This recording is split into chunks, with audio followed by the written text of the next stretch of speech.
Did the Mandalorian save Star Wars? Did Dark Fate finally kill the Terminator? Did Disney Plus devour Netflix? We discuss all these on this week's episode, along with news about Comic-Con registration, done, and the brand new Funko Store, now open in Hollywood. MacClunkey. Welcome to Popcorn Talk, featuring movie discussion, news, and interviews. Popcorn Talk. We talk movies. And now, here's Popcorn Talk's The Con Guy, Comic-Con Prep.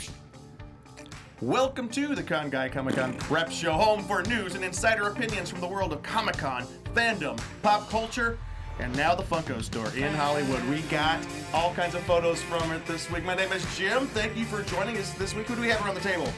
It's your con girl, Katie Christine. Hi, I'm Tom Parham from Azusa Pacific University. What's up? I'm Ben Cleaver. Good to see you. She's one on the couch. Terminator. Not just from Azusa Pacific University, you are the... Executive Director of Screenwriting for the Cinematic Arts Department. He's a film guy from Azusa Pacific University. Ben, congratulations is in order for you this week. Why? The trailer. Yeah, I'm in the movie Seberg that's coming out at the beginning of December. It's very small role. I don't agree with there are no small roles, just small actors. No, there are small roles, but you can be I would never call you a small actor. You can be a good actor in a small role in a movie, and that's fine. And then you progress from there. But yeah, I'm actually in the trailer twice. There's a scene when she's in front of a bunch of reporters, and I've got this big bushy mustache that hair and makeup glued to my face, and it wasn't that bad. It was kind of fun. Did you talk like Ron Burgundy? Maybe a little bit. You know, because I was just like yelling questions at her the whole time. But when we shot that scene, though, we shot it a few different times from a few different angles, and I made Anthony Mackie laugh just because I kept yelling these random questions. So Nice. it was good. But at just one point, I was like, "How long has this been going on?" And he just lost it and just started cracking up. He's like, "You sound like somebody's dad." So who's in the movie that we would recognize? Anthony Mackie, Kristen Stewart, Vince Vaughn is in it. Yes. Stephen Root, who I actually got wow. to sit down and Love that chat guy. with him for like 30 minutes, and he's just sweet as pie. Very. And I was talking to him, and this was a year ago that we shot this, and one of the other guys came over and started talking about Barry with him, and he was like, "Well, have you?" He turns to me, he's like, "Have you seen Barry?" And I said, "Well, I've watched about half of the first season." He's like, "Oh, then we won't spoil it for you. We won't talk about anything else." But he was like genuinely concerned. He was like about spoiling it for me, so it was just a very kind gesture, because he could have been like, "Well, whatever, you haven't watched it, blah blah blah," you know. But very sweet man. I'm trying to think of anybody else. I said Vince Vaughn, right? Yes. Because he came in and sat down next to me at the end of my day, and he was just like, "Hey fellas, how you doing?" And I was like, I don't get starstruck usually, but Did he talk like he normally does in movies where he's just really fast? yeah, it was just like, Really fast, "Hey, final minute?" hey fellas, how you doing?" And we were like, "We've been here for 12 hours." Did he tell Like, you your money? No. He asked if we wanted to go to Vegas. Actually have the Vegas, moment baby. right up here on the screen. Oh, there it is. There I am. There's Just back. on the that left stash. side of your screen there. And Yeah. that's the gentleman in the glasses there is a fine actor named Brian Michael Jones, who's a very lovely individual as well. I take it you didn't grow that mustache. No. That was hair and makeup. That was all hair and And for makeup. those of you I had to who do may that not for Grey's recognize the Anatomy. voice, it is the voice of Ryan Nielsen in the booth. Hello, Ryan. Hello. How are we all doing today? What do you think of his Ryan. mustache? So, I just want to let everybody know tonight we are going to be talking about The Mandalorian, and we are also going to be talking about Terminator Dark Fate, two movies that have two different properties that we think are having two different effects on their respective franchises. Trajectories. We are also going to be talking, we're going to be going a little bit inside the brand new Funko Store open in Hollywood, and then we have a little bit to talk about with the Comic-Con registration this past week. Ryan is dancing in the booth right now. It's so great. But real quick, for those who may not know, or you have been watching our show for a while, Tom Parham is a regular guest in the show, or he has been in the past. We haven't seen him in quite some time. When's the last time you were on the show? I think it was springish. Springish. Give us your 1 minute wrap up of where you have been and what you've been doing this past year. Oh, geez. I had a book come out in July. What's the name of the book? It's called Hailing Frequencies Open, Communication on Star Trek The Next Generation. It's a Star Trek communications book. It's an academic book about Star Trek. That's so fantastic. buy the digital version, which is only like like $9.99 on Amazon versus the print version, which is like $40, which is Yeah, I was gonna say Scholastic textbooks are like $9,000 Yeah. if I remember. except for the digital versions. Well, there you go. New York Comic Con, Dragon Con hosted a bunch of panels for them. Of course, Comic Con San Diego, WonderCon. Gosh, all the Alpha cons. Omega Con, blah blah blah. Oh, you went to Alpha Omega Con? Oh, yeah. I've not been to that one. I'd like to go to that one sometime. But we are first going to get into the geekiest 3 minutes of the week. How now, I brown think we cow? got an interesting little, and Ryan's going to be putting up the clock for us. And this is, for those, again, who are new to the show, every time we get on, we tried to cover the news, but we tried to cover it in a quick way so that we don't dawdle. We have Hopefully you didn't write too much that he's got. But I'm gonna like be the rallies guy or whatever. And Ryan, we the got speech guy a was back in the graphic day. that we can put Micro up for the machine. We get a feeds. graphic Micro as machines, well. that's Okay. I'm going to put it up midway through if that's all right. Excellent. That is Okay. awesome. So Ben, good. our resident Yeah. fast talker. Now, I have not. I got these in my email and I opened it up and I was like, no, I'm not going to read this. I want it fresh for the challenge of reading this. So I've got quite a bit of text here to read in 3 minutes or less. And he So- may not make it. If he doesn't, that's fine. Chug. We love him anyways. Chug, chug. So we'll see if I can I'll do count this. you down if that's all right. That's great. Please do. All right, Mr. Ben. Starting the news in 3, 2, 1. Disney announced that its brand new streaming service, Disney Plus, has signed up over 10 million users only one day after launching early on November 12th. Analysts had projected that Disney Plus would achieve upwards of 8 million subscribers by the end of 2019, helped by Verizon's free one-year giveaway to unlimited wireless customers at launch. The streaming home includes nearly 500 movies and 7,500 episodes of TV shows from Disney, Pixar, Marvel, Typos Star and Wars, all. National Geographic, and other brands. Disney Plus includes a variety of original films, documentaries, live-action series, and animated series, and short-form content, including highly anticipated Star Wars series The Mandalorian from creator Jon Favreau. Other originals available at launcher, the series High School Musical, The Musical, The Series, The World According to Jeff Goldblum, and Encore, and films Lady and the Tramp and Noelle. In addition to Disney Plus includes 30 seasons of The Simpsons and is exclusive streaming home for films released by the Walt Disney Studios in 2019 and beyond, including Captain Marvel, Avengers Endgame, Aladdin, Toy Story 4, The Lion King, Maleficent, Mistress of Evil, Frozen 2, and Star Wars The Rise of Skywalker. A Babel director's cut of the 2017 Justice League got a boost on Sunday, the second anniversary of the film's release. In May 2017, filmmaker Zack Snyder stepped down as the director of Justice League after the death of his daughter so he could be with his family. Director Joss Whedon boarded the Warner Brothers DC superhero team-up movie to write new scenes and to complete the project through reshoots. Justice League earned a disappointing $657.9 million globally, and fans have always wondered what could have been had the Snyder completed his version. In the intervening years, there has been groundswell of fans asking Warner Brothers to release the Snyder Cut, a rumored version of the Justice League that seems unlikely to ever see the light of day. That is, assuming it even existed. Aquaman star Jason Momoa added fuel to the fire this month by reiterating comments he's made over the years, saying that he's seen the cut. And on Sunday, Gal Gadot, who played Wonder Woman in the Justice League, tweeted, release the Snyder Cut. The film's cyborg actor Ray Fisher also lent his support. A few hours later, Snyder himself retweeted Gadot, and Batman actor Ben Affleck added his voice to the mix soon after. Despite the groundswell and speculation that a Snyder Cut could go to Warner Brothers' upcoming streaming video service HBO Max, insiders tell The Hollywood Reporter no announcement of releases of any such cut is imminent. The live-action Marvel series Runaways is ending with its upcoming season on Hulu. Variety has learned the show, which is based on the Marvel Comics series of the same name, is set to debut its third season on December 13. That season will now serve as the show's finale. According to an individual close to the series, the creative team felt that the third season provided a natural ending point for the show, and it is worth noting that, however, that The Runaways was one of the few remaining live-action shows under the Marvel Television umbrella set up by Jeff Loeb. With the end of Runaways, the only remaining live-action show under Loeb's purview are Agents of S.H.I.E.L.D., which will end with its upcoming 7th season on ABC, and Hellstrom, another Hulu series that recently set its main cast. All the rest of the Loeb-produced Marvel shows, including the 6 Marvel Netflix series and Freeform's Cloak and Dagger, have been canceled. If you haven't heard the news, the Disney Plus version of Star Wars A New Hope features yet another edit of the showdown between Han Solo and Greedo. This time, not only does Han not shoot first, but the green-skinned bounty hunter across the table exclaimed, "MacClunkey," right before he dies. According to Vanity Fair, MacClunkey is not a wonky edit made specifically for Disney Plus, but change Lucas made to the scene years ago before Disney even purchased the film in 2012.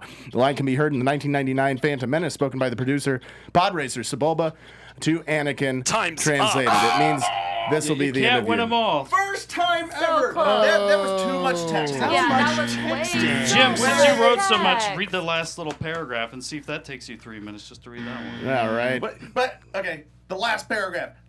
Late 10 last seconds. week, Joker became the first R-rated film to make over $1 billion worldwide. Its success is far beyond Warner Brothers' highest hopes, and even though the film was originally just supposed to be a standalone thing, it now looks like director Todd Phillips, surprise, surprise, is entering the idea of directing Joker 2, but only under certain conditions. Speaking to the LA Times, Phillips says he doesn't want to do it just because it's there, but if there's a good idea at the center of the film that has thematic resonance, then they could proceed. Ben, fantastic job. Just real quick though, Look at this. it I was know. way too How much. are you expecting someone to You know, do that? 3 you minutes? read stuff out loud to see how long it is. Yeah. That's To gonna. figure out how long it would Yeah. take. Like, oh, that 5.5 minutes. That almost killed Ben. That nearly killed Ben here. He did. Nah, I'm fine. Okay, so Micro Machines. Disney Plus launched, forever changing the way that we will consume entertainment. Tom, you've been a very avid consumer of it this week. I bought my 3-year subscription. What do you Oh, yeah, think? we did What do you too. think so far? I like it. Yeah? I've watched 4 different shows on it so far. Yeah? Yeah. Oh yeah, we watched a ton of it. We watched Lady and the Tramp, the live action one. Did you cry? It was super cute. I didn't cry, but it was super cute. Were there Apparently, it's got. meatballs? There were. They did a great job. It's got something like a 39% on Rotten Tomatoes or something. What? So Yeah. I don't know what the deal is. I thought it was cute. I don't know what people were expecting. Everybody's from going to see it. It doesn't matter. So, Got puppies in it. So Ben mentioned also that the live-action Marvel series Runaways is ending with its 3rd year on Hulu. It's done. It's one of the last things that Jeff Loeb has. Has everybody? Has Yeah. Jeff Loeb? He's lost. He's left in the past couple of weeks, Yes. right? Okay. So Oh, did he? Yes. He is Yeah, gone. he is gone. He has announced he is leaving. Star Wars: A New Hope. Ben, I kind of stole that from Ben. MacClunkey. Well, that's the internet. I got that from the internet. That's not. I didn't even know that. How did I not hear about this? It's Yeah, I one didn't of know it's either. I'm everywhere. Like, what's this? It was the biggest things that happened besides the Mandalorian. The next big thing we started hearing about was MacClunkey. And can you explain what happened, Ben? Oh, you never mind. You just did. Yeah. Yeah, I mean they re-edited the Han Solo Greedo scene again, which apparently Again. Lucas had already done. Is this allegedly. the 3rd re-edit? Third or fourth, and I don't know. I've lost Well, I count. think the first one was the special Special edition, edition. and then it was like The video version. the video version, the Blu-ray. and then the Blu-ray, and then So it's the 3rd. This is the 4th. This is the 4th, edit. I think, This is the 4th edit, and this is including the original. apparently this is an edit that was made years ago. It's just it has never been Allegedly. available. Allegedly, yeah. That would have been a good middle name for Macaulay Culkin when he's searching for Macaulay a- MacClunkey. MacClunkey. Yeah. Last You're ridiculous, But Cheeseman. the one piece of news that I think that Ryan, you could comment on, because Ryan has posted an article about it this week, the Snyder Cut. Ryan, what do you think about the controversy surrounding the Snyder Cut? Yes, well, personally, I think it's not anymore a controversy. I don't think that. I think people were wondering, oh, are we ever going to get the Snyder Cut? There's always been this uproar, this big fan following about, hey, release the Snyder Cut. Clearly, there was more changes done than we're led to believe when Joss Whedon took the project over from Zack Snyder following the tragic death of his daughter.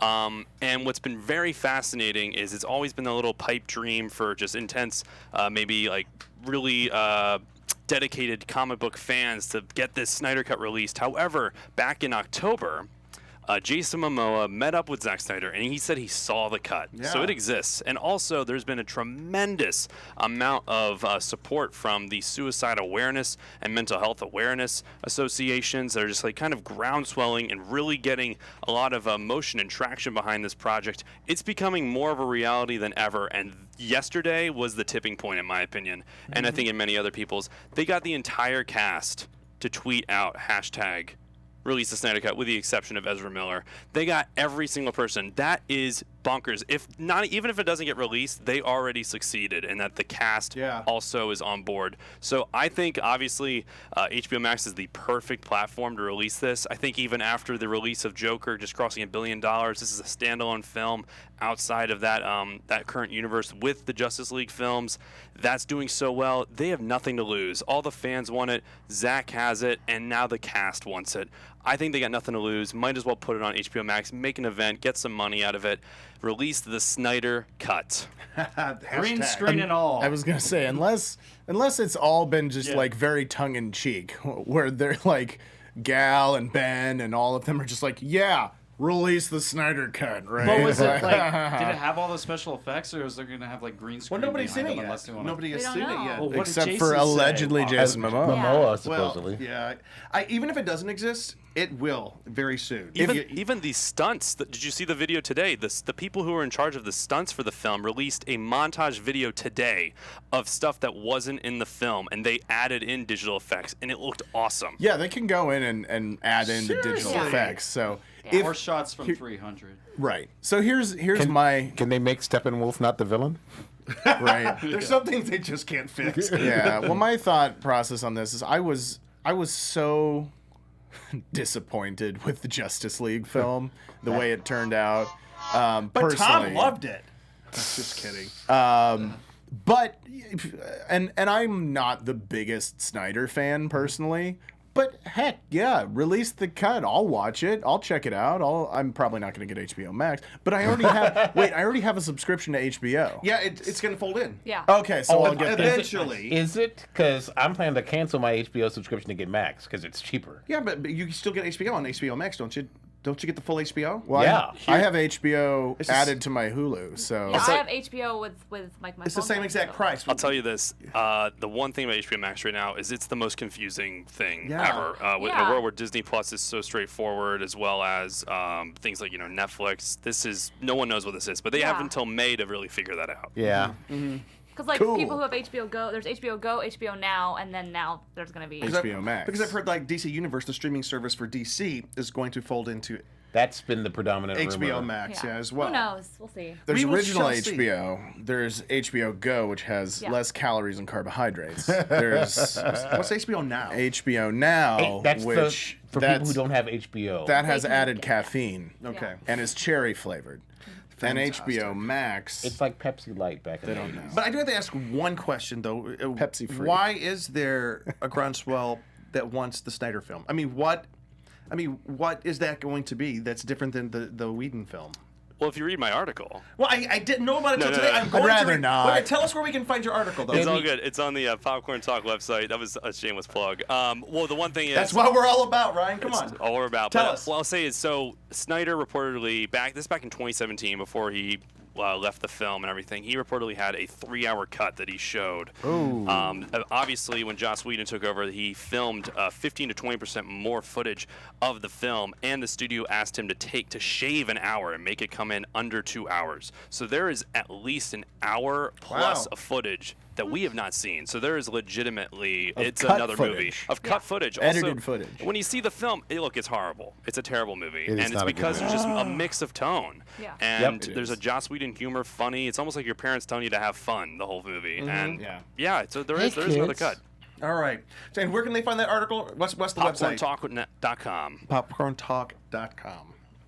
I'll watch it. If they release the Snyder Cut, I'll watch it. All right. So we are going to go over the Con Guy bulletin board right now. And Katie, I will grab this for us since you're Yeah. going to take us through the Funko Pop stuff that opened this What a week. great logo. Isn't it a know. great logo? Who's that in the cosplay? And it actually has That's me, actually. the event. That's what I thought. November 22. Also, why is a white girl dressed up as Storm? November 22 through 24. Yikes. New York WinterCon, New York. November 23 through 24, Dallas Comic Show is going to be in Dallas, Texas. It's the holiday special in Richardson, Texas. November 29th through December 1st, you guys can check out the Northeast Comic Con in Boxborough, Massachusetts. And the November 30th through December 1st, I cannot say December. November 30th through December 1st, the Chicago Pop Culture Con in St. Charles, Illinois. That's bizarre. And then December 6th through 8th, Steel City Con in Monroeville, Pennsylvania. So those are some of the conventions coming up before the end of the year. We will try to keep you guys up to rest about all the conventions. There's not a ton left. I know that the Las Vegas Great American Con was just this last weekend. Some of our friends from Cosplay Comedy were down there performing and said that it was fun but weird. So it's Vegas. So what do you expect? Vegas. What Wouldn't do that you describe most expect? cons? What's that? Wouldn't that describe most cons? Yeah, it really does. It really does. We also have a little bit of news about San Diego Comic-Con. Speaking of big conventions that are coming up, WonderCon comes first. WonderCon is Easter weekend this year, but Maybe Comic-Con. It's back to Easter? it's back to Easter okay. weekend. Are you serious? Yes, which I don't like. A lot of guests can't come. Heathens. Heathens. They're all heathens, pagans. But we this past weekend was. You guys know what happened this past weekend? Registration for SDCC. for SD Open It registration. was open CCI. registration. So it was the final time that people could register. We've already had returning registration, press registration, volunteer registration, Pro registration. which is kind of Well, happening right now. Pro is ongoing, but yeah. Vendor registration. I don't know how that I one think works. vendor registration already happened as well, yeah. Yeah, so like we have so many registrations, and I was talking to somebody this past week. I said, "Oh, Comic-Con open registration is happening this Saturday." They said, "Oh, already?" I mean, what do you mean already? This is the last one. So Yeah, but usually it's in the new year. Like, they've always had it much later, and it's getting earlier and earlier. They've been backing up. it's been backing up. everything. I remember a couple. It used to be like April, March, February. But it was two. Oh, those days are long. Oh, I think it Yeah. was 2 years ago. They jumped back quite a bit. Yep. So the next big thing that we can look forward to is hotel registration. Is that what it is? Yeah, but I Well, still doubt that's going to be till April. Like, they that's wait gonna be- They usually wait till after To WonderCon WonderCon. when that Yes, happens. because you In, usually spend all the money at WonderCon, and then they have you spend money on hotels for Comic-Con. Mm-hmm. Always. Ben? In this coming January 2020, they're going to have open registration for Comic-Con 2023. So, But what did we learn? Is there anything that we learned from this past week's registration? That the cost went up again. Cost did go I up. believe it's $308 a ticket for 4 days now. I mean, I don't know how much the individual days are. I think it comes out to Sunday's about like 80 50 bucks because yeah. one of my students was delighted that he got tickets for Sunday. Yeah. So they sold out very quickly And again. it's harder than ever to, like, everybody who did it, like, at least... I actually logged in this time. I was trying to get a ticket. But- I didn't. I You did. didn't. Brad didn't. Jake didn't. Nobody My got friend the tickets. did not get them. I Tim do Scott would've. have to say one nice thing though is that usually the open registration happens prior to professional registration, so you can't get tickets. Try to get tickets in open registration if you don't get them through professional registration. Mm-hmm. But this year they let us know in time that if we wanted to go into open registration, we could. When did the pro emails go out? The pro... Like literally last week, I think, but it was right before registration happened. Like 2 Fridays ago. Yeah. Okay. But it was in enough time that if you wanted to Yes. try and open, you could, which was Okay. good. A good change because most of the time it's like, That's a real good well, change. I didn't get professional. Now I gotta just not go. Right, So, right. Yeah. So preview night sold out in 32 minutes. Jeez. Saturday sold out in 38 minutes. Friday was in 43 minutes. Thursday sold out in 60 minutes. And Sunday, the final day, sold out in 66 minutes. So 66 minutes total. And that was actually a little tiny bit slower than last year. So Wow. Comic-Con is going downhill. No. right. No, which is interesting. The unofficial blog estimates that only slightly more than 6% of people who were trying this past weekend got their badges. Oh my gosh. But also, if you didn't get all days, make sure that you don't give up because there is so much going around the convention center there. Just Right. Offsite. do not And fret. Offside. That means, unless my calculations are off, we're looking at well over. Wait, you said 6%? A little over 6%. But on this registration, this doesn't count returning registration, Sure. which has a higher success Yeah. rate. This is the most challenging. But I wonder if it's close to 500,000 people that are trying to get into this thing. I think it's Yeah. more than that. Trying last to I get heard it in, was like yes. a million. trying. I heard Probably. last. I heard Maybe. I think the blog was estimating, was it like this past weekend? Oh, I don't even remember. I thought it was like 90,000 were trying to get in just this on the morning, but I think that must be wrong. That must be wrong. Well, yeah, because there's 130,000 tickets. But that There's gotta isn't be the open more. registration. There's more than 90,000 people trying to get tickets. That might be how many got it. But returning registration is a big number as well. yes, It's a really big number. It's nuts. definitely 500,000 at least, if not. I saw a lot of people online. They were clamoring for, please let their first time people that are going to the conventions for the first time. There needs to be a way for them to get in. I don't know if that's true or not. I mean, everybody has like. I mean, I It's know hard. people who've been going for years and still can't get tickets. Yeah, So it's yeah. it's all the luck of the draw. That's unfortunately how it is. And that's the most fair way that they Yeah. can do it. Unfortunately, it's just because you can't show any kind of favoritism. Favoritism. 'cause For the people are who doing got it in, that they time of think it shape. was fair, and the people who did not get in, they think it was not. Yeah. But I do know that having been going for over 10 years, this was perhaps one of the smoothest open registrations I've ever seen. I did not get my ticket. I mean, I do have a ticket to the con. I was trying to log in and get one for a friend, But sorry, Greg, you're not going. So how many people get into Comic-Con normally? Like 130. It ends up being about 130. That's including everybody, Yeah. like pro exhibitors, everybody. Vendors Based and on 120,000, I was just guessing that would mean there'd be 2 million people just wandering outside at the offsites Oh, good if they all gracious. wanted to come still. I mean, it feels like that when you're Yeah, down there. it does. 'Cause I it mean, when feels you like wait more. 4 hours for the Brooklyn Nine-Nine offsite, Oh my gosh. 4 hours? She waited know, 4 hours. So, And she Ouch. registered ahead of time. Wow. which we can talk about that later. So we will be bringing you any kind of updates that we hear. They'll start releasing information about special guests very soon. But if you did not get your tickets this past weekend, the chances you have are the museum will be. Last year they held a lot of eBay auctions, which means expensive tickets. Also, there's a number of contests you can try to enter. So we will try to post a contest on our website, theconguide.com, and we'll try to post it on social media as well. But there's not a ton of contests to get in. Chances are you should try to get into WonderCon because it is a fantastic convention with a whole lot fewer people. So, anyways, do you guys agree? And it's becoming more fun. It is becoming Because more there's fun. less people. There's a whole lot fewer people, and last year they had a great lineup last year. The programming was great, the cosplay was great, the floor was spectacular. So I was really impressed last year. All right, we have a little bit of time. If we can spend a couple of minutes going over our Funko. We have a few pictures that we will Here go are through like the Funko. Nerdist and other online things from mostly from the VIP event. So, Katie, you actually visited. You actually went and checked it out. Tell us a little bit about this new Funko store that's opened. So it opened today on Hollywood Boulevard. If you cross the street from the Pantages next to it, so there's like a Shake Shack there. Yep. It's right next door to that. I saw it. It is Did not get in. over 40,000 square feet. Wow. So it is bigger than their Washington store, which is the first one, their HQ.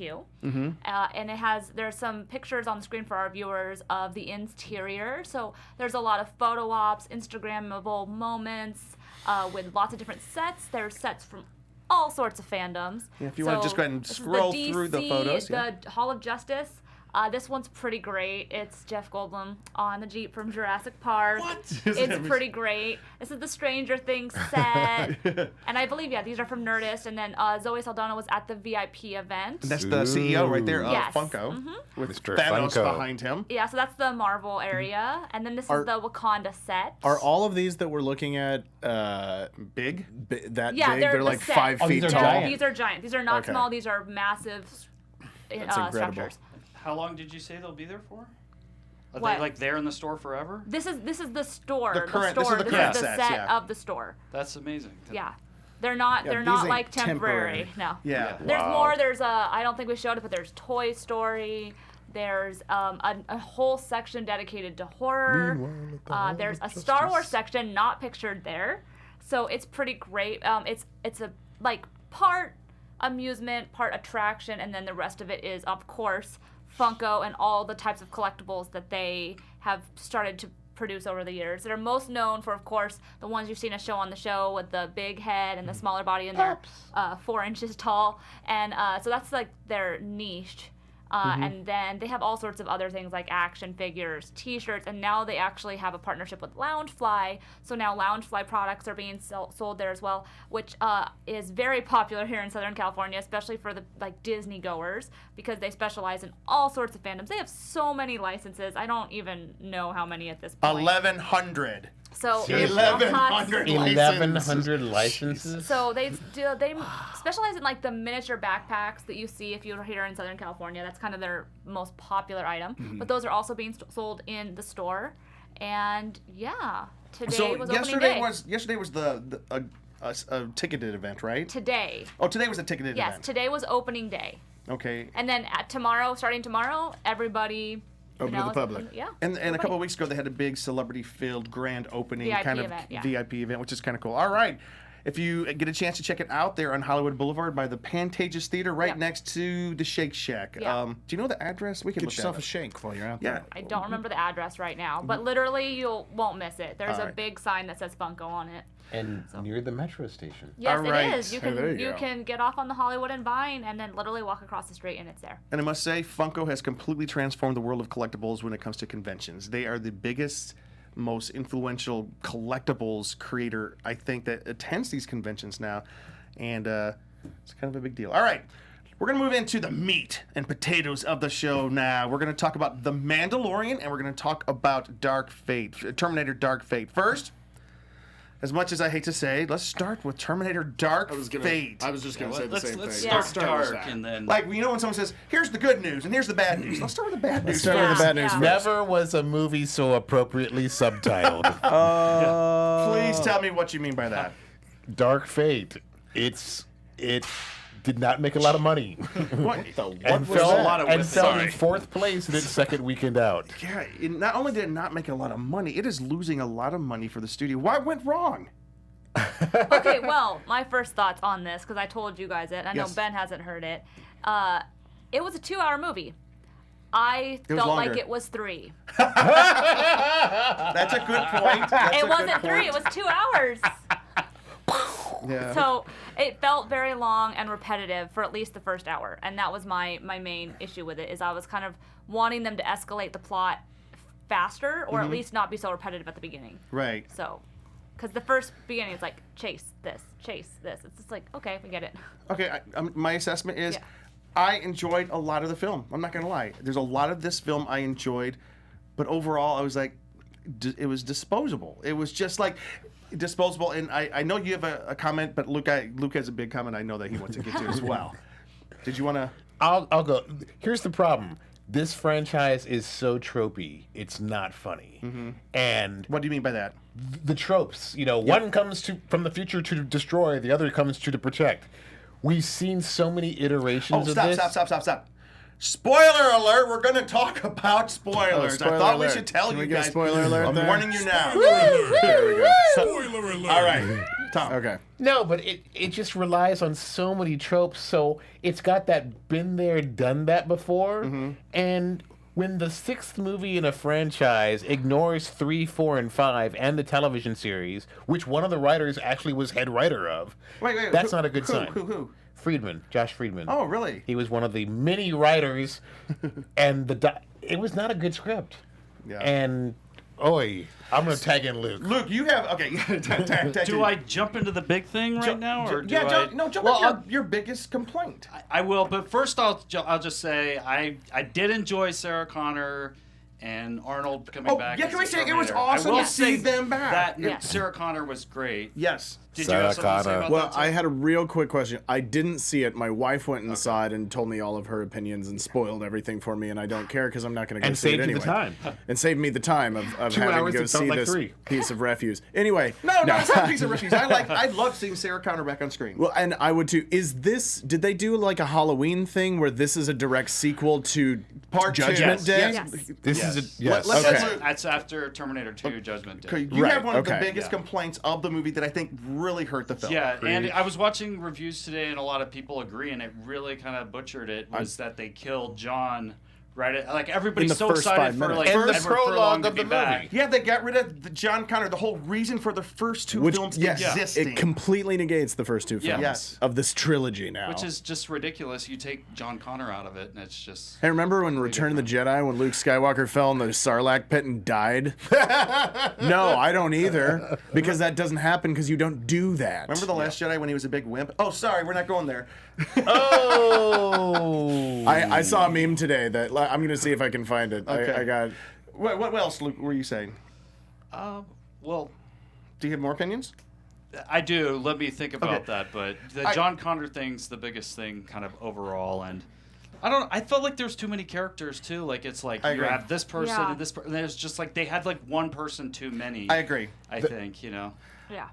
The political agenda, I mean, I'm as, you know. We don't want to go there too much, but yeah, you can go ahead and mention it. Yeah. It was so heavy-handed. It was too heavy-handed. I mean, and yes, science fiction does have a rich history of taking a stance on political type issues. However, they usually do it with a velvet glove, not an iron fist. And then, however, okay, the movie, although it did deal a lot with the crisis on the border and the relations between United States and Mexico. Luke, you brought up a good point from Judgment Day. Yeah, what was crazy is that there's an awesome group of Mexicans that's in Terminator 2 that she's like friends with. John grew up with them. They did all the shit, and then they don't even bring them into it. that was They're bizarre. I'm like, that's the perfect opportunity. Yeah, to bring make a them scene into to it. make Organically. Yeah, Yes. organically, exactly. And I like those characters, like you're pretty jumpy, Connor, and they could have totally had that back. And there's just like other characters they could have brought back as well. I was hoping for more of that kind of stuff, because even like Terminator 3 had like the Doctor come back, and there's just other things that happen where even though like it's not the best movie, me and Thomas were talking about how we like some of the choices they did, or like I did how, too. Like the destroying Judgment Day was inevitable, and then John Connor, no matter what, would have to step up and become the leader, even if he was reluctant and all that. What is the reason, do you think, they had? Why would they get rid of the linchpin, the thing that was the main crux of the first two films? And this is the third. Let's think of these films as a trilogy. That's what movies do now. They bring the old thing back. Everything Everything loves, you and know just is kill wrong. them. I know, but I don't know. The whole mythology of the series, that was a bummer. By the way, I was out getting a tub of popcorn. I walked in probably 2 minutes into the film, and my world was blown. Someone had, by the way, they just killed John Connor. And what? That just blew it for me. And then, That's by the why way, you get popcorn before the movie, Jim. by the way, this in no way is meaning I didn't dislike any of the character. No, I did not dislike the character. The lady, the Mackenzie, the tall lady that she wasn't From *Halt and Catch Fire*. Yes, but she wasn't a cyborg. The enhanced human. She was enhanced, which I thought was an interesting way to do it. I thought that was interesting. That was cool because they're growing more like humans now. Like they're becoming whatever the technology is becoming more human. I thought that was, AKA Battlestar Galactica. They're becoming more human, and I thought that was interesting. I liked her character. I wasn't so in love with the new leader of the Resistance. She was a great character, but I don't know. Oh, here we go. This is Mackenzie. I think what Luke was trying to say was she and Sarah Connor were kind of filling the same role. She's like the new Sarah Connor. Yeah, but then why didn't they keep her?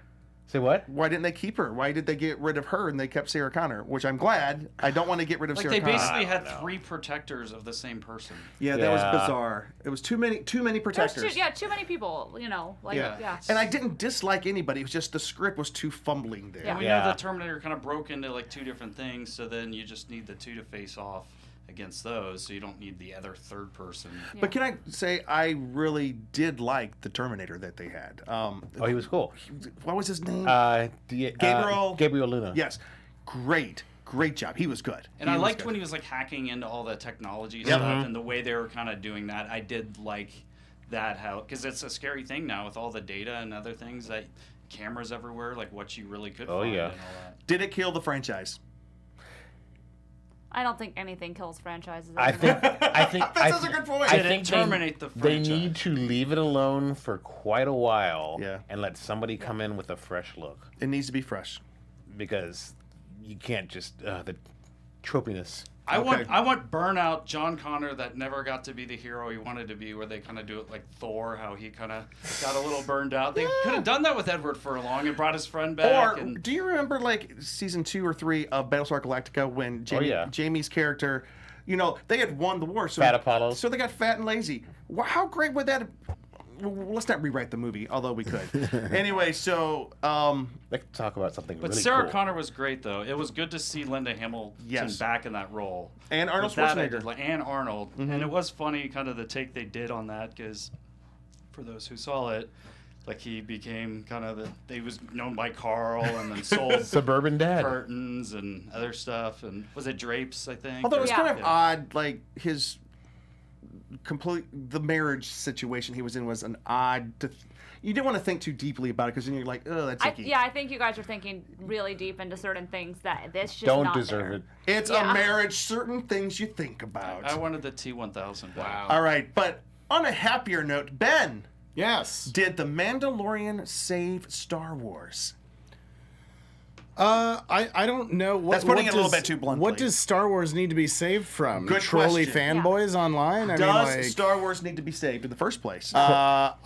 here's what I think. I think Disney needed to save their own treatment of Star Wars to a certain point, because I think, you know, they've really been trying to be like, it's ours now, and here's all our stuff. And I think things like, for me, Rogue One, and I even really enjoyed Solo. I love a Solo. lot. Solo's good. And now this stuff that kind of harkens back to the original trilogy gets a connection to the fans that stuff in the new trilogy doesn't necessarily do, even though in Force Awakens we see old man Han Solo, and we saw General Leia, and we saw old man Luke, and all this kind of stuff. And that connects us to the previous trilogy, but these types of things that kind of take place around the era of the original trilogy 5 years later. definitely brings us back to those kinds of feels. Although you, on one of your social media platforms, said what about the series? Oh, I said it's the greatest television series of all time. That's what I was expecting. And it's I don't know if I'd go there. I don't want to hear about your Breaking Bads. I don't want anything Lost? I don't care about your Lost. Yeah, what he said. Tom, what did you think?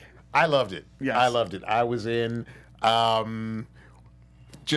I completely bought it. It's got that Western vibe. I mean, he's basically the man with no name. Yes. Yeah. Even the The sound. Mandalorian with no name. He never takes the mask off. Yeah. Although, you can catch glimpses Of. Pedro Pascal underneath if the angle's right through the little visory thing. Oh, can on you it. really? Oh yeah. It's a Western / Wandering Samurai. And those were the two influences of the original Yep. Star See, Wars. that's the difference of watching in 4K. Well, I had Yes. the opportunity to actually talk with Mr. Favreau himself, and he did. He completely said he wanted to use the same influences that George Lucas used. And you said, I was talking with you yesterday about it, and you said it's not just that it's not really that the Mandalorian is saving Star Wars. It is, you mentioned two individuals, Jon Favreau and Dave Filoni. and not like anyone needs it, but who are they? Jon Favreau is the creator and executive producer of the show, and Dave Filoni did all the animated series from Clone Wars, CGI, Rebels, Resistance, and he is also a supervising director on this, and he wrote that and executive producer, and he directed And the he pilot. He directed the pilot. And he will be finishing Clone Wars in February when it comes back on Disney Plus. Jon Favreau is also the guy that left a bunch of messages on that girl's answering machine in Swingers, if anybody remembers that. Yeah. Very good scene. But they he should also- do it's a that in great Star scene. Wars. What, somewhere. what was interesting is he also directed Disney's Jungle Book, the new live action reimagining, and the photorealistic reimagining of Lion King. What was interesting, he was doing the Lion King in the morning and Mandalorian in the afternoon. And now we know why Mandalorian was way better. Well, I think he was handcuffed with Lion King. But he also Make it just like the cartoon. Yeah, he also directed $1.6 billion. I mean, I think it did okay. He also directed Iron Man, and did he direct Iron Man 2? Yes, he did. And he plays Happy. And he plays in- Happy He Hogan. plays Happy Hogan in the Avengers franchises, introduced got in a Iron little Man. In the money. Marvel Cinematic Universe. Excuse me. Needless to say, Jon Favreau and Dave Filoni are not only two of the biggest fanboys out there, they are perhaps the biggest rock stars of the Star Wars universe right now. As they should be. Katie? I was just going to say, first of all, it was interesting that, the first episode was much longer than the second episode, but I didn't mind. That's was fine with longer, me. yeah. But literally, I think it was like the first 10 minutes, there was no dialogue. Oh, I and know. that was still so good, even Baller without move. any dialogue. Yeah, there was dialogue. Not for like the first 10 minutes of the second episode. Oh, the second episode. Yeah, the second episode. episode. And so I was like, it's hard Just to a lot carry- of Googling and goggling but from it's a really hard cute to like to like keep your focus on something like that sometimes. Okay. But look at that face. Can we talk about gosh. This is perhaps the big reveal that Spoiler alert. Yeah, the double spoiler alert. The big reveal is the quote unquote hashtag Baby Yoda. It's not really Baby Yoda. Yes, We of don't. course. But you don't know what else to call him it is because a- we yeah, don't know what his that's- species is. It is a baby of the tridactyl species. That's not an official name. That's a loose internet name for Yoda's species. Because this is only the third one we've seen. We've seen Yoda. We've seen Yaddle. Yaddle. And Yaddle now, is Yoda and Yaddle and now put another vowel in there. Yeezy. It's Yada. Yeezy. I'm gonna name him Yeezy. Yada Yiddle. Oh, yada Yada, yada Yoda. Yeezy. Oh, my that would be gosh. so great. So, but I do have to say, like the second episode, they really doubled down on the cute factor. I tell they you what, did. it was all. Brad just kept like yelling at the screen like, oh my gosh. Oh my gosh! It's like a Hallmark card. He kept on saying this looks like a Hallmark card. Like there's the one about like when the Mandalorian was injured and he reached out trying his best. I call it the ET moment. Oh, It was very ouch, easy. ouch. Yes. Okay, what is the biggest surprises you guys have seen so far? We've only seen 2 episodes. Nick Nolte as an Ugnaught. That's what he's called, an Ugnaught? Yeah, That's the species. Yeah. that's the species name. I was wondering if it was Mark Hamill at first, disguised because he kind of had that gruff kind of thing no, at no. first, but you know. Ryan, what do you think? Oh boy, well you can hear all my thoughts on our Mandalorian after Yeah. show on Yeah. the AfterBuzz TV channel, as well as our Star Wars news weekly show that we have every Thursday, 4 p.m. Pacific with Steph Sabra. In short, I am really into this. Obviously, this is what we've been waiting for quite a while. I'm very disappointed with the runtime so far. I think they advertise this as a longer show. They advertise this as a Yes. mini-series. I was expecting an 8-hour movie. Looks like we're getting a 4-hour movie. Yeah. So I think I would have liked the heads up on that a little bit because I'm like looking at these runtimes. Also, when you see how they're editing certain things, and there are certain scenes they can kind of let it breathe more. Yeah. And I'm not used to so many wipes like every 2 seconds. I'm used to the whole scene playing out and then some wiping. These are small problems though. Like these are the types of problems I'd rather have with a Star Wars show than like plot, character, and all that. I do wish we kind of got to see his face. I'll be honest. I know. I'm surprised about that so far. Well, but Ryan, we're No, only 2 they- episodes in. I'm not. Force Awakens could have taken that advice and not shown Kylo Ren's face so much in the beginning of it all. You know? He's not the that lead always though. annoyed me. He's not the lead. My problem is I'm not used to anything where Yeah. the lead, where we don't see the face of a lead. I like to see an actor perform. I mean, you can throw out Darth Vader, but Darth Vader isn't the protagonist of the original trilogy. You can throw out even like Judge Dredd. We still get to see half his face. I want something because it's kind of hard to get attached You'll to this get character. it. You'll get it soon. well, I'm sure but, it'll be like hey probably Ryan, the 3rd or 4th and so episode. if people want to see these brand new Star Wars themed after shows that you're talking about, where can they find them? Right, so again, Star Wars news, which we talk about all the news in a galaxy far, far away, every Thursday, 4 p.m. Pacific on the Popcorn Talk Network channel. And then Mandalorian After Show is the Friday morning. Right now it's at noon on the AfterBuzz TV channel. All right, Cool. thanks. And Thank so you. you'll get a lot more information there. But we do have opinions here. Katie, your overall opinion is that you thought they were a bit short. You were saying they were short? Well, this one was a lot shorter. Ryan but thought they were question, short, yeah. Ryan, have they dropped the runtime on all of them yet, or do we not know them yet? They haven't dropped the runtime on anything. Okay. For all we know, we can get a So that's what I was 15-minute gonna next say. week. We Yeah, don't know I've that we're been not gonna surprised see about that. our episodes from here on out. I'm kind of the way it kind of feels to me is like each chapter is kind of like a book where they're gonna be varying lengths depending on the content of the episode. That's kind of the vibe I'm getting. How right now. long were Western shows like back in the day? Like 1 when they were hour. TV shows. TV Okay, television. that's They're what always they were 1 now. hour. There were half-hour westerns. Half hour 'Cause I don't know. Westerns, Yeah, really? that's maybe why. Rifleman was only half an hour. I thought it was an hour. Are you sure it's only half hour? Gunsmoke was an hour, right? Gunsmoke was an hour. Kung Fu, which I consider. Remember, in the 50s and 60s, half-hour dramas were not that unusual. But I Okay. don't think they're all gonna be half hour. But So maybe that's part of it. But I do know this. I know that There's no commercials. I know that it is one of the most expensive TV shows Yes. ever produced. Correct. So even at half an hour, By accident. its budget is already monumental. I thought I heard or I was reading or somewhere that Jon Favreau, he went so far over budget that might be one of the reasons. I'm speculating that might be one of the reasons why they cut back somewhat. but I do like it a lot. Oh, I do so too. Far. I literally could watch like literally everything. I like the feel, and like Ben was saying, I like the feel in the original trilogy. I like it feels like it's part of the original trilogy. And we saw Jawas, and I'm so Yes! happy. Yeah, that was I was that not was a lot of expecting fun. that. I was just grinning from like ear to ear between that and The Baby Battle Yoda. of the Sandcrawler. So It great. reminded me of Indiana Jones Yeah, and the that Last too. Crusade. Indiana Jones. I was thinking that too. I actually There was mentioned definitely that to my Last roommate. Crusade when they're coming Yeah. up against that rock formation. Yes. He Yeah, has exactly. to slip Yeah, it that's by. what. Yeah. Is it Last Crusade or is it the first one? Both. The Last Raiders. Crusade. Oh, I think Last it was Crusade had that because he's hanging off yeah. of the tank. hanging off the That's tank right. and he's Okay. being But yeah, so I like the nostalgia it's giving to the normal series, but also other movies. So Real quick, Yeah. theories or okay, wait, Luke. I have opinions. Yes. I haven't been asked yet what I thought. So yeah, like you've all been saying, like the tone of it, kind of how it's kind of more the slower burn, and it feels more like the original Star Wars, which is tonally in the way it's filmed and stuff. I'm glad they're bringing it back to that. And then my favorite scene so far out of the 2 episodes is when Yoda, That's what I was gonna- uses Yeah. when the baby Yoda uses power. That Was anybody amazing. surprised by that scene? No. No. I think all tridactyls have the Force. Is that what we're They're calling? force sensitive. Force sensitive. That's what I was thinking. Of. I was surprised by the power. I was too, because Yeah. specifically. He is 50. Well, Yeah. he's 50. He just looks like a But baby. Jon Favreau Just said like, this somebody series else. is a Western and would not deal as much with Jedis or the Force. So I was amazingly surprised that happened and so quickly. And Well, it's he's the asset.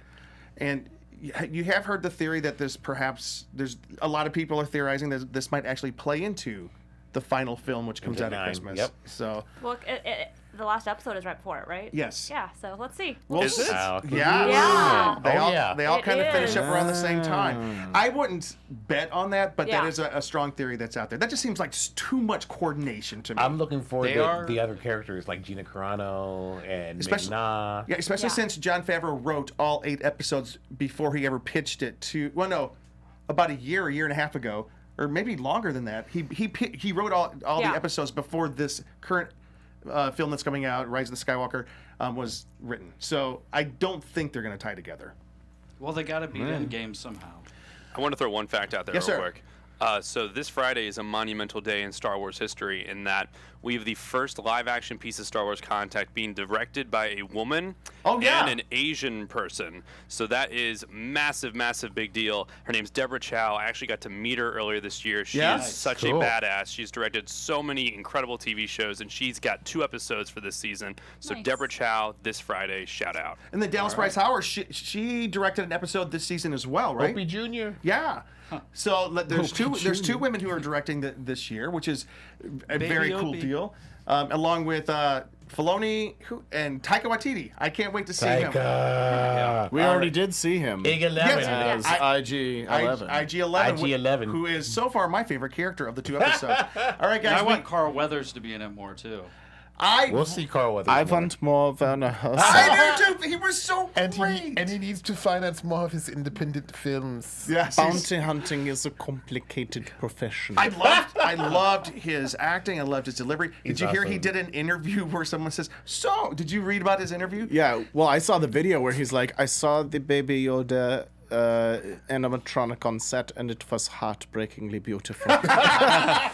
But it's an animatronic. It's a Yes. puppet. It's enhanced by CGI, but for the most part, Jon Favreau, we love you. You're Practical going effects. practical effects. We love you for that, guys. We do have to wrap up the show, but if this may not have saved the Star Wars universe because it didn't need saving, this definitely is a jolt, a hyperspeed jolt in the arm of the Star Wars universe. I'd say it's a very positive production for Disney's era of Star Wars. Thank you, everybody, for watching the Comic-Con Prep Show this week. We are so glad you guys watch us. You can find us at theconguy.com, on Twitter, on Instagram. Find us on YouTube. Find us all over the place. Where can you find everybody else? You can find me on Twitter and Instagram at KT_Christine, but I also use the Con Guy and Scare Guy sites as well. And you're also on the Batgirl show. And Batwoman. Batwoman, Sunday nights at 10 p.m. Yes. on AfterBuzz. You can find me on Twitter at TomDaveLA, THOMDAVELA, and also Flix66 Podcast, FLIX66 through iTunes. And where can I they get have your spoken. book? Oh! yeah, Yeah. where can they get your book? And Amazon.com. What's the name? Hailing frequencies open. Yeah. And I am Ben Cleaver at BenKliewer on all social media. You can see me in the upcoming film Seaberg in a blink and you'll miss it moment. You can also catch me on my film production company's YouTube channel, Jasmine Street Films. Just search Jasmine Street Films in our short film Charles Jensen. You can see me in that. I loved your short film that I saw you in. And keep your eyes on your social media this coming month and a half leading up to Christmas. You might see my face again. Who's on the couch over here? Cheeseman on the couch over here. You can find me on Twitter at cheeseoncouch and on theconguy.com. Go get terminated. Thank you guys for watching this week. We'll see you guys next week in our special Black Friday What to Buy for that special nerd in your life show. See you then. From producers Maria Menounos, Kevin Undergaro, and the entire Popcorn Talk Network, we would like to thank you for tuning in. For questions or comments, be sure to visit popcorntalk.com. I'm Sir Richard Wentworth, and this has been a presentation of the Popcorn Talk Network.